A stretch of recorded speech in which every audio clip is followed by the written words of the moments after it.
दुसऱ्या दिवशी कृष्णाजी पंत महाराजांच्या सदरेवर आले. गोपीनाथ काका तिथेच उपस्थित होते. महाराज अगदी शांततेत म्हणाले, खानसाहेबांनी माझ्यातून जिंकलेले गडकोट, मुलूक आणि जावळी परत मागितली आहे. ही खरोखर त्यांनी माझ्यावर दया दाखवली आहे. त्यांचे बळ केवढे मोठे, त्यांचा पराक्रम केवढा मोठा, त्यांच्या ठाई कपट मुळीच नाही. परंतु मी अत्यंत घाबरलो आहे.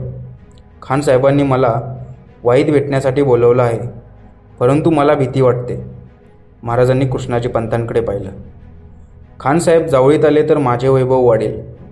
ते मागत आहेत ते सर्व किल्ले आणि जावळीसुद्धा मी त्यांच्या स्वाधीन करील. एरवी त्यांच्याकडं नजर लावून पाहणंसुद्धा मला कठीण झालं आहे. खानसाहेब जावळीत आले तर मी निशंक मनाने माझी कट्यार त्यांच्या पुढ्यात ठेवीन, पण त्यांनी आधी मला अभय द्यावा. आमचे वकील गोपीनाथ पंत तुमच्यासोबत येतील. कृष्णाजी भास्करने आग्रह केला, तुम्ही वाईत चला. खानसाहेबांची आम्हाला भीती वाटते. आता खानसाहेबांनी जावळीत यावं, माझ्या बोटाला धरून बादशाकडे न्यावं. मी सर्व किल्ले त्यांच्या स्वाधीन करेल.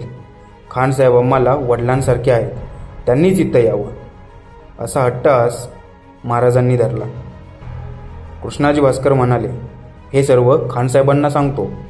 महाराजांनी त्यांना मानाची वस्त्रे दिली आणि पंताजी काकांना खलिता देऊन खानाकडे पाठवलं. आणि आता तर खरा खेळ सुरू झाला आहे. पाहूया पुढं काय होतंय.